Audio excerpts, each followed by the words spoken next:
Kamu pengen menjadikan kamera DSLR atau mirrorless kamu sebagai webcam agar webcam kamu memiliki gambar yang bagus, jernih, dan estetik, tapi kamu nggak tahu caranya. Simak video ini, jangan di skip biar nggak ketinggalan informasinya. Tetapi kalau kamu lagi buru-buru, sudah saya sediakan timestamp di bawah.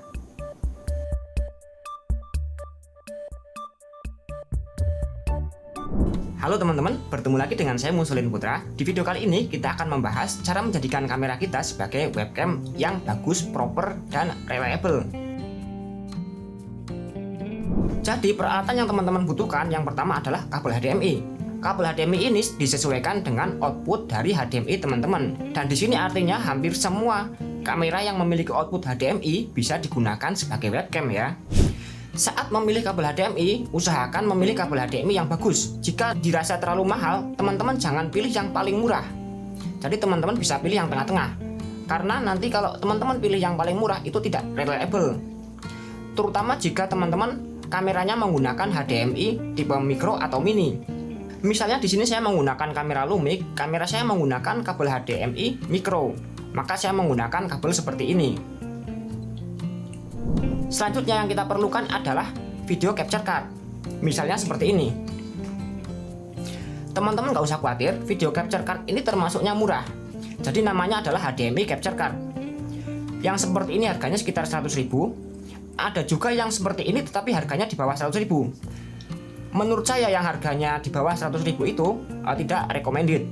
Karena saya pernah mencoba itu tidak reliable. Mungkin dalemannya atau komponennya itu jelek. Jadi teman-teman bisa beli yang di atas 100.000. Misalnya yang seperti ini itu harganya sekitar 300.000 dan sangat reliable. Saya rasa untuk kebutuhan hanya untuk webcam yang seperti ini aja udah cukup. Di marketplace banyak, teman-teman bisa cek.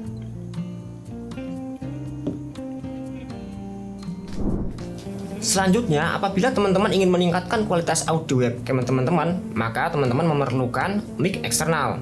Ada dua cara untuk menghubungkan mikrofon eksternal di sini. Cara yang pertama adalah dengan langsung menghubungkan mic eksternal kita ke kamera kita. Artinya nanti sinyal audio dan sinyal video langsung ditransmisikan via kabel HDMI tadi. Cara yang kedua adalah teman-teman bisa menghubungkan mikrofon eksternal langsung ke komputer atau ke laptop teman-teman. Saya rasa cara pertama lebih mudah ya, karena kita tidak perlu mensinkronisasi atau men-setting-setting lagi. Saat memilih mikrofon eksternal, teman-teman sesuaikan dengan budget dan dengan kebutuhan teman-teman. Karena variasi mikrofon eksternal itu sangat banyak. Misalnya di sini saya menggunakan shotgun mikrofon, tujuannya agar perangkat mic saya itu tidak terlihat di kamera. Dan mic yang saya gunakan saat ini adalah mic eksternal yang tergolong sangat murah di pasaran, tetapi untuk kualitas suaranya saya rasa sudah cukup untuk saya. Teman-teman bisa menggunakan berbagai macam mikrofon, misalnya mic clip-on, condenser, mic table, dynamic.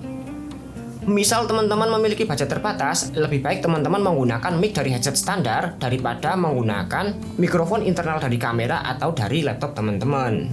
Untuk pembahasan detail tentang mikrofon dan audio interface, bagaimana jika kita bahas di episode terpisah? Coba tulis pendapatmu di kolom komentar ya. Selanjutnya pastinya teman-teman membutuhkan komputer atau laptop. Saat menghubungkan HDMI capture card kita ini, usahakan kita memilih di USB yang bagus, misalnya USB 3.0 atau port USB yang masih kuat gitu ya, jangan yang udah gerak-gerak goyang lalu hilang gitu. Apalagi kalau nanti teman-teman transmisi gambarnya adalah 4K atau mungkin Full HD 60 fps. Karena itu data yang ditransfer melalui kabel HDMI itu besar dan berat. Jadi usahakan portnya port yang bagus agar datanya tertransfer dengan baik. Peralatan selanjutnya yang menurut saya semi wajib atau cukup penting menurut saya, karena kita menggunakan kamera kita dalam jangka waktu lama dan kita panjer di tripod, entah itu di atas komputer atau di samping komputer, maka saya rasa kurang relevan jika kita menggunakan baterai. Maka kita memerlukan yang namanya dummy baterai. Teman-teman bisa mendapatkan dummy baterai sesuai dengan merek atau spesifikasi baterai kamera teman-teman. Misalnya di sini saya menggunakan kamera Lumix, saya menggunakan dummy baterai BLC 12. Jadi nanti dari kamera langsung ke colokan listrik seperti ini. Dengan begini kita nggak was-was nanti saat kita sedang streaming atau saat kita sedang Zoom meeting tiba-tiba kamera kita mati. Harga dummy baterai itu bervariasi. Misalnya di sini yang saya gunakan harganya sekitar 200 ribuan. Teman-teman bisa mencari di Google dengan kata kunci dummy baterai lalu merek atau tipe baterai teman-teman. Misalnya di sini seperti ini, langsung saja ke Google, tulis aja Dumi baterai,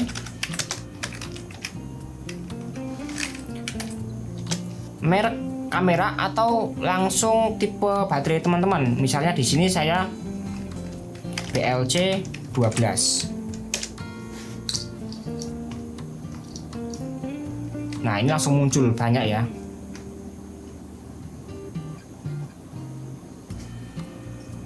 Nah, ini sama seperti yang saya gunakan. Yang saya gunakan mereknya Andur. Saran saya, teman-teman pilih merek yang kira-kira teman-teman udah tahu, misal Kingma, Andur gitu. Jangan yang mereknya aneh, yang tanpa merek. Karena nanti beresiko ke kamera kita ya, kalau kita nggak tahu itu bagus apa enggak, satu dayanya sesuai apa enggak gitu, nanti berbahaya untuk kamera kita. Cara menghubungkan kamera kita ke komputer, yang pertama adalah kita hubungkan ujung kabel HDMI micro kita ke kamera. Selanjutnya hubungkan ujung kabel HDMI standar ke video capture card. Selanjutnya video capture card kita hubungkan ke komputer kita. Di sini saya menggunakan yang tipe seperti ini. Jika bagi teman-teman budget adalah bukan masalah, maka merek yang paling recommended untuk HDMI video capture card adalah Elgato. Selanjutnya yang perlu teman-teman perhatikan adalah men-setting kamera teman-teman untuk HDMI clean out. Di sini maksudnya adalah teman-teman menghilangkan informasi dari settingan kamera atau settingan exposure teman-teman tidak ikut terekam di transfer data via HDMI. Seperti itu ya. Untuk setiap kamera nanti namanya beda-beda ya. Misal di sini saya akan mencontohkan dengan dua kamera. Dan misalnya di sini kamera Nikon, namanya adalah kontrol perangkat jika kita menggunakan bahasa Indonesia. Jika kita off-kan, maka informasi exposure atau settingan kamera kita itu akan hilang atau tidak ikut terekam di transmisi data HDMI kita. Tetapi jika kita hidupkan atau kita on-kan, maka itu akan muncul seperti itu ya. Nah, ini misal pada kamera Lumix, nama menunya adalah TV Connection. Pada TV Connection di kamera Lumix ada tulisan HDMI info display rec on. Nah, ini maksudnya ketika kita on kan, maka semua informasi dari display kita atau settingan kamera kita itu akan terekam. Nah, ini seperti ini ya. Semua detail-detail setting di kamera kita itu akan ikut terekam seperti itu. Nah, untuk menonaktifkan ini, kita tinggal matikan HDMI info display, tinggal kita off kan. Jadi ini adalah yang dimaksud dengan HDMI clean out. Nah, ketika kita off kan, hasilnya akan seperti ini. Coba kita on kan lagi. Pada kamera Lumix, misal kita ingin men-setting output atau resolusi output dari kabel HDMI kita, nanti ini di atas sendiri nih, di HDMI mode play. Nanti di sini ada ukuran. Kita akan menggunakan 4K atau menggunakan Full HD gitu ya. Untuk kamera Nikon, nama settingannya adalah di fitur HDMI pada menu setup. Lalu ada resolusi output. Pada resolusi output kita bisa memilih resolusi yang tertinggi atau disesuaikan dengan kapasitas komputer teman-teman. Misal di kamera Nikon ini saya men-setting misalnya di sini 1080i karena yang bawahnya itu adalah 720p. Maksudnya I dan P ini, untuk P adalah progresif, sedangkan I adalah interlens. Jadi interlens maksudnya ketika kita ada gambar atau video kita ukuran 16:9 gitu, meread atau membaca dan mentransfer data itu dari 1, 3, 5, 7 dan seterusnya. Baru nanti sampai bawah baru 2, 4, 6 gitu ya. Jadi garis-garis gitu. Makanya kalau TV zaman dulu itu kan kita kalau lihat banyak ya gambarnya itu garis gitu. Bagaimana kita menentukan? Kita akan menggunakan interlens atau progresif. Jadi kita lihat dari perangkat komputer teman-teman. Misalnya komputer teman-teman udah canggih, udah mumpuni, maka bisa pilih yang progresif. Gambarnya lebih bagus gitu ya. Apalagi nanti jika sinyalnya itu jelek. Jadi kalau yang interlens itu transmisinya lebih cepat. Nanti juga dibaca dari yang menerima gambarnya itu lebih cepat, seperti itu. Selanjutnya adalah kita upayakan men-setting exposure kamera kita. Hal yang perlu diperhatikan dalam men-setting exposure untuk dijadikan webcam, apakah lighting di tempat teman-teman statis atau dinamis. Maksudnya jika lightingnya dinamis, sering berubah-ubah, mungkin awan, gelap, sedang hujan, atau ada lampu yang kelap-kelip, maka sebaiknya teman-teman gunakan aperture priority atau A. Tetapi jika teman-teman ingin hasil yang stabil, maka gunakan M. Dalam men-setting exposure, usahakan teman-teman gunakan ukuran lensanya yang lebar, karena jika kita menggunakan lensa tele itu nanti feel-nya akan wagu ya. Lensa lebar misalnya teman-teman menggunakan kamera crop sensor, maka 16 mili atau 18 mili ke bawah itu udah bagus. Lalu upayakan teman-teman menggunakan f yang kecil atau aperture yang kecil. Misalnya di sini saya menggunakan f3,5. Jika teman-teman bertanya, sebut satu merek atau satu brand rekomendasi terbaik untuk setup kamera di komputer atau sebagai webcam, maka jawaban saya adalah kamera APS-C karena tidak terlalu mahal. Lalu lensanya adalah lensa Sigma 16 mm f1,4. Itu dreamy banget, dreamy setup. Jika menggunakan lensa seperti itu, pastikan teman-teman menggunakan autofocus dari Sony atau Canon. Saya tidak merekomendasi menggunakan AF dari kamera selain dua brand tersebut. Tapi kalau dari Canon juga mungkin 80D ke atas ya. Kalau Sony udah sebagian besar bagus semua sih, udah cukup untuk talking head seperti ini. Bagaimana dengan picture profile? Untuk picture profile sebaiknya teman-teman menggunakan netral, jangan menggunakan vivid. Saya rasa netral adalah yang paling bagus karena bisa mengcover dari highlight dan shadow. Kalau kita pakai flat nanti gambarnya udah terlalu burem. Kalau kita pakai vivid atau pakai standar nanti banyak detail-detail di shadow yang hilang. Selanjutnya, teman-teman buka komputer teman-teman.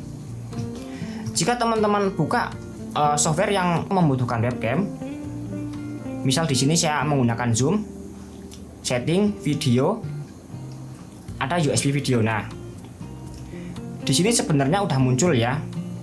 Di bagian kamera kita pilih USB video. Artinya kamera kita sudah terbaca sebagai webcam. Jadi selamat teman-teman sudah berhasil menjadikan kamera teman-teman sebagai webcam.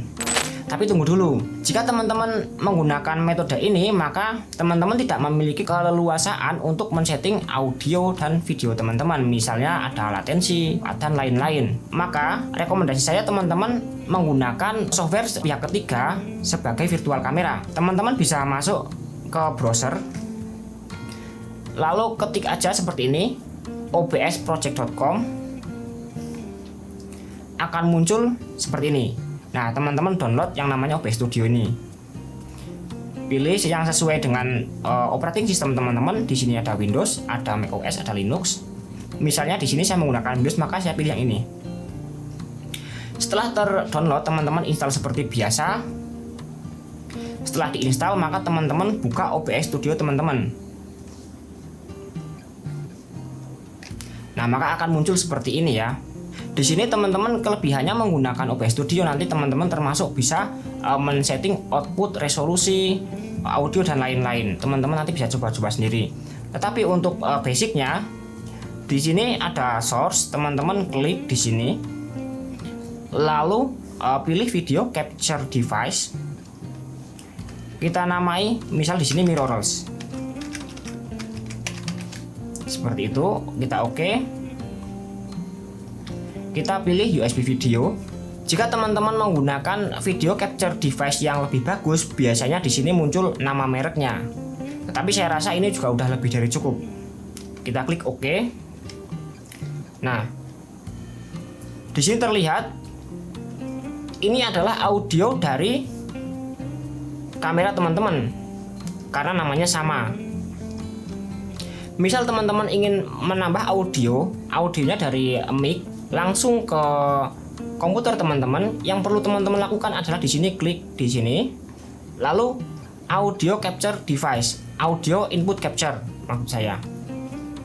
Misal di sini teman-teman masuk di komputer bagian belakang, mic jack belakang gitu. Oke. Nah, termasuk jika teman-teman menggunakan mikrofon dari headphone teman-teman, maka namanya nanti akan muncul di sini. Nah, ini karena saya tidak mengkoneksikan mic ke komputer tetapi ke kamera saya, maka saya tidak memasukkan di sini. Jika teman-teman menggunakan perangkat audio berbentuk soundcard, maka biasanya namanya adalah digital audio interface. Tapi jika teman-teman menggunakan jack 3,5 mm, namanya biasanya adalah audio high definition, seperti itu. Setelah memiliki seperti ini, teman-teman bisa cek di sini di bagian kontrol, klik studio mode. Nah, di sini ada program scene. Ini adalah yang tertampil di webcam kita, sedangkan ini yang sedang kita atur. Jadi misalnya di sini mau kita tambah gambar, mau kita utak-atik, itu bisa.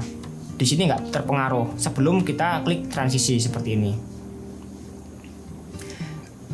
Selanjutnya kita tinggal klik di sini start virtual camera. Setelah kita klik, warnanya akan berubah menjadi biru seperti ini. Berarti setelah biru artinya sudah siap. Kita masuk ke aplikasi Zoom. Lalu kita masuk ke setting. Tadi setting di mana? Oh, di sini. Ya, setting video. Nah, ketika kita menggunakan OBS Studio, maka Zoom tidak bisa membaca source USB video kita.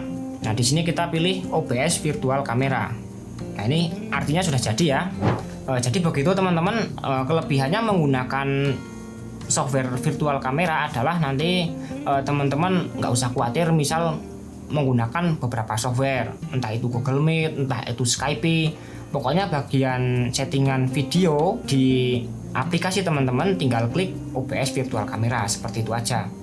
Lalu kamera kita juga nggak harus selalu on, karena ketika kita mematikan OBS kita, maka kamera kita juga mati, seperti itu ya.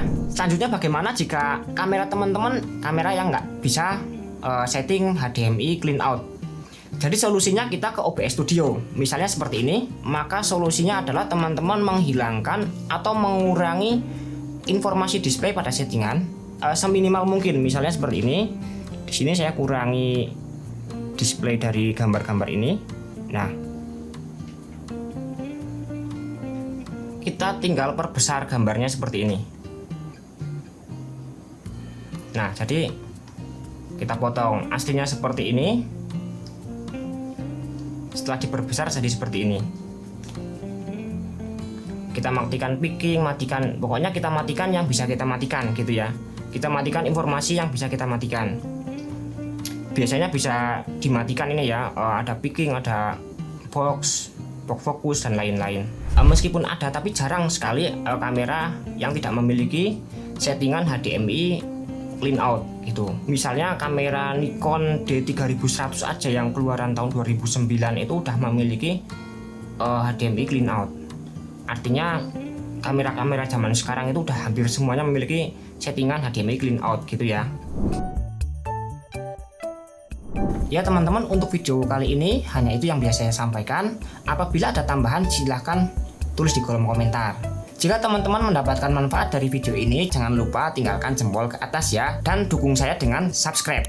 Terima kasih sudah menonton. Saya Musolin Putra undur diri. Wassalamualaikum warahmatullahi wabarakatuh.